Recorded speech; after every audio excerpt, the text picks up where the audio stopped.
നമസ്കാരം. അങ്ങനെ ഓണവും കഴിഞ്ഞ്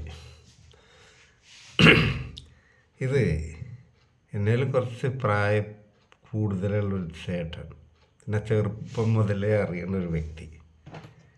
അയാൾ എന്നെ നിർബന്ധിച്ച് അയാളുടെ ഭാര്യയായിട്ട് സംഗമം ചെയ്യാനുള്ളൊരു അവസരം ഉണ്ടാക്കി. ഇയാൾ എന്ന് വെച്ചാൽ ഞങ്ങളുടെ നാട് എന്ന് പറഞ്ഞാൽ എല്ലാവരും തമ്മിൽ അറിയുന്ന ആൾക്കാരൊക്കെ തന്നെ അന്നുള്ളൂ. ഇന്നിപ്പം കഥ മാറി. ഇന്നിപ്പോൾ അവിടെ അടുത്ത വീട്ടിൽ ആരാ താമസിക്കണം എന്നൊക്കെ ചോദിച്ചാൽ ചിലപ്പോൾ മുഷ്കിലാണ്, അറിയില്ല. അനുദിനം നഗരമായിട്ട് മാറിക്കൊണ്ടിരിക്കുകയാണ് നമ്മുടെ ആ ഭാഗമൊക്കെ. ഇത് അന്നൊക്കെ എന്ന് പറഞ്ഞാൽ സൈക്കിളാണ് പ്രധാന വാഹനം. ഇയാൾക്ക് ഫാക്ടറി ജോലിയാണ്.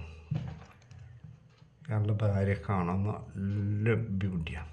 ഇയാൾക്കൊരു 45 ഏജൊക്കെ ഉണ്ടാവും. ഞാൻ ഒരു 25 എത്തണുള്ളൂ. ഇയാളുടെ ഭാര്യ എന്ന് പറഞ്ഞാൽ എല്ലാ മനുഷ്യരും നോക്കി നിൽക്കും. അതേപോലെയുള്ളൊരു ആകാരവടിവും. അത് ഇവർ പള്ളിയിലൊക്കെ പോകുമ്പോൾ വളരെ നൈസ് സാരി കൊടുക്കുക, സാറ്റൻ്റെ ഒക്കെ. പണ്ടൊക്കെ സാറ്റൻ സാരി ഉണ്ട്. അത് കൊടുത്തു കഴിഞ്ഞാൽ നമ്മുടെ സൂക്ഷിച്ച് നോക്കിയാൽ പാൻറ്റിയൊക്കെ തെളിഞ്ഞ് കാണാൻ പറ്റും. തെളിഞ്ഞ് കാണുന്ന വെച്ചാൽ അതിൻ്റെ ലൈനൊക്കെ കാണും. അപ്പോൾ ഇവരെന്ന് പറഞ്ഞാൽ ഇവർ രണ്ടാളും കൂടിയാണ്. ഇപ്പോൾ എവിടെയെങ്കിലും ഒരു കല്യാണമൊക്കെ ഉണ്ടെങ്കിൽ സൈക്കിളിൽ പോകും, ഇവർ ബാക്കിലിരിക്കും.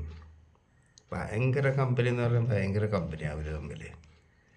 കല്യാണ വീട്ടിലേക്ക് പോകാൻ വഴിക്ക് ചാര ഷാപ്പുണ്ട്, അവിടെ സൈക്കിൾ നിർത്തും. ഇയാൾ കയറി അടിക്കും. അതൊക്കെ അവർ വെയിറ്റ് ചെയ്യും. അവർക്ക് അങ്ങനെ ഒരു പ്രശ്നമൊന്നുള്ള ആളല്ല. അതിൻ്റെ ഇടയ്ക്ക് നമ്മളൊക്കെ പോലത്തെ ആൾക്കാരൊക്കെ കണ്ട ഇവർ നമ്മളോടൊക്കെ വർത്താനം പറഞ്ഞ് നിൽക്കും. അങ്ങനത്തെ ഒരു സോഷ്യൽ മൈൻഡാണ്. ഈ ആൾ എന്നോട് കൂടുതലായിട്ട് എടുക്കാൻ തുടങ്ങി ഞാൻ ലീവിലുള്ള സമയത്താണ്. കൂടുതൽ എടുക്കുക എന്ന് പറഞ്ഞാൽ ഇയാൾ എൻ്റെ ഒപ്പം മദ്യപിക്കാൻ താല്പര്യം പ്രകടിപ്പിച്ച്, അല്ലെങ്കിൽ ഞങ്ങൾ അടിക്കലൊക്കെ ഉണ്ട്. പക്ഷേ ഇയാൾക്ക് എന്തോ ഒരു ഉദ്ദേശമുള്ള പോലെ എനിക്ക് ഫീൽ ചെയ്ത്. പിന്നെ ഒരു സ്ഥലം അയാളെ വീട്ടിൽ ഒരു കുപ്പിയൊക്കെ സംഘടിപ്പിച്ച് എന്നെ കോഴിയൊക്കെ റെഡിയാക്കി. അന്ന് ഈ ബ്രോയിലറൊന്നുമില്ല, അതുകൊണ്ട് വീട്ടിലുള്ള കോഴിയൊക്കെ കറി വെക്കൽ. ഏതായാലും നല്ല എരിവൊക്കെ ഇട്ട് ഇവർ നല്ല പാചകം ചെയ്ത് അങ്ങനെ ഞങ്ങളത് കഴിച്ച്. അപ്പോൾ ഇയാളെന്നെ ചോദിച്ചു, നിൻ്റെ അടുത്ത് കുപ്പിയൊന്നുമില്ല ചേച്ചി. ഞാൻ പറയണ്ടേ, എൻ്റെ അടുത്തുണ്ട്. ഏതായാലും ഇന്നത് ഇതടിക്കാന്ന് പറഞ്ഞാൽ ഞങ്ങളിങ്ങനെ കഴിച്ച്. ഇയാൾ എന്നോടൊരു കാര്യം പറയാനുണ്ട് പറഞ്ഞു. എന്താണ് കാര്യം ചോദിച്ചു. എടാ, എന്നെ കൊണ്ടിപ്പോൾ പറ്റില്ല. അവൾക്കാണെങ്കിൽ നല്ല ഇൻട്രസ്റ്റുള്ള നേരം, പ്രായം.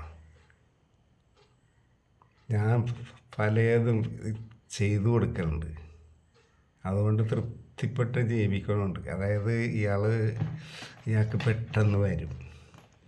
അപ്പം അത് കഴിഞ്ഞാൽ ഇവർക്ക് എങ്ങനെയെങ്കിലുമൊക്കെ ഓർഗാസം വരുത്തി കൊടുക്കും.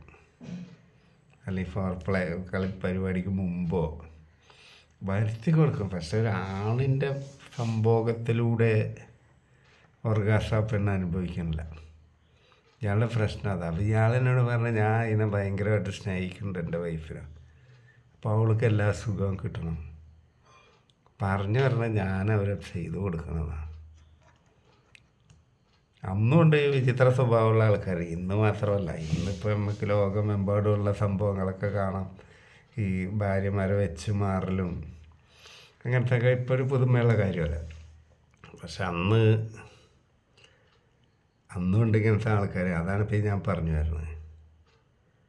എനിക്ക് വളരെ ആഗ്രഹമുള്ളൊരു സ്ത്രീയാണത്. അപ്പോൾ ഇയാൾക്ക് പ്രശ്നമില്ല. അപ്പം ഞാൻ ചോദിച്ചാൽ അവരോട് പറഞ്ഞിട്ടുണ്ടോ ചേച്ചി? അവർക്കൊക്കെ അറിയും നിൻ്റെ പെർമിഷനാണ് കിട്ടേണ്ടത്, നിനക്ക് കഴിയുമെന്നല്ല. ഞാൻ പറഞ്ഞ എന്താ കഴിയാൻ പറ്റാത്ത? എൻ്റെ ആരുമല്ല അത്. പിന്നെ നമ്മളൊക്കെ ചെറുപ്പത്തിൽ എൻ്റെ കൊതിച്ച് നടക്കുന്ന ഒരു പെണ്ണുമാണത്, ചേച്ചിയാണ്. എനിക്ക് കുഴപ്പമില്ലായിരുന്നു. അന്ന് രാത്രി അവിടെ താമസിച്ച്, അതായത് ഈ ആൾ പറഞ്ഞുള്ള കൊതി നീ മാറ്റി കൊടുക്കണം. അപ്പോൾ ഞങ്ങൾക്കൊരു മോളുണ്ട്, അവൾ ജർമ്മനിയിലാണ്. ജർമ്മനി പോയിട്ട് ഒരു കൊല്ലമൊക്കെ കഴിഞ്ഞ് പണമൊക്കെ വരൽ തുടങ്ങി. അപ്പോൾ ഇയാളുടെ സാലറി അത്യാവശ്യം റിച്ചാണ്. ഇവർ കുറേ പറമ്പൊക്കെ ഉണ്ട്. അന്ന് രാത്രി അവിടെ നിന്ന് അന്ന് പകൽ, അതായത് ഭക്ഷണം ഉണ്ടാക്കുക, തിന്നുക, കളിക്കുക. അപ്പം ഇയാൾക്ക് വേറൊരു പ്രശ്നം കൂടിയുണ്ട്, ഇയാൾക്കിത് കാണണം. അപ്പോൾ ഭാര്യ പറഞ്ഞേ എനിക്ക് മടിയാണ് അയാൾ കാണുന്നത്. ഞാൻ പറയാം എന്തിനു മടിക്കുക, നിങ്ങൾക്ക് ഇങ്ങനെ ഒരു ഹെൽപ്പ് ചെയ്ത് തരണല്ലേ, അവർക്ക് അതുകൊണ്ടൊരു സുഖം കിട്ടണമെങ്കിൽ കിട്ടിക്കോട്ടെ. അത് അവർക്ക് കാണണമെന്നൊരാഗ്രഹം പറയുമ്പോൾ അത് കാണിച്ചു കൊടുത്തിട്ടില്ലെങ്കിൽ അപ്പോൾ അത് അയാളുടെ ആഗ്രഹങ്ങൾ അടിച്ചമർത്തലാണ്. കണ്ടോട്ടെ, നമ്മൾ മൂന്നാളും കൂടി ഒരു മുറി കിടക്കാറ്, പട്ടാപ്പകലും തലേദിവസം രാത്രി കൂടി പട്ടാപ്പകൽ എപ്പോഴൊക്കെ റെഡിയാണ് അപ്പൊക്കെ കൊടുക്കുക. 2 ദിവസം 3 ദിവസം വരെ അവിടെ. അത് കഴിഞ്ഞപ്പോൾ ഉണ്ടല്ലോ നമുക്കൊരു, പിന്നെ 2 ദിവസം ബ്രേക്ക്. പിന്നെ ഞാൻ വരുമ്പോൾ ഞാനവിടെ പോകാറുണ്ട്. ഇതൊക്കെയാണ് സ്നേഹം എന്ന് പറഞ്ഞത്. അല്ലാണ്ട് ഞാൻ കെട്ടി അല്ലെങ്കിൽ അയാൾ കെട്ടി ആ പെണ്ണിനുള്ള ആഗ്രഹങ്ങൾ ഇതൊക്കെ അടിച്ചമർത്താനുള്ളതല്ലാതെ അന്നത്തെ കാലത്ത് അയാൾക്ക് മനസ്സിലായി. അടിച്ചമർത്തിയിട്ടില്ല അയാൾ പറഞ്ഞാൽ എല്ലാം അയാളെ കൊണ്ട് പറ്റുന്ന പോലെ ചെയ്ത് കൊടുക്കുന്നുണ്ട്. പക്ഷെ അയാളുടെ സ്നേഹം അതൊക്കെ മേലെ. നല്ലൊരു കരുത്തുള്ള പുരുഷനാണ്, സ്വന്തം ഭാര്യ ഒന്ന് അനുഭവിച്ചോട്ടെ എന്ന് അയാൾ കരുതി. അതിൽ തെറ്റുണ്ടോ ശരിയുണ്ടോ എന്നൊക്കെ ചോദിച്ച വർഷങ്ങളായി. അപ്പം അവർ തന്നെ ഉണ്ടാകുന്ന അറിയില്ല. No contact. മനുഷ്യൻ്റെ കാര്യം അത്രേ ഉള്ളൂ. ഞാനിപ്പോഴും ഉണ്ട്. നമസ്കാരം.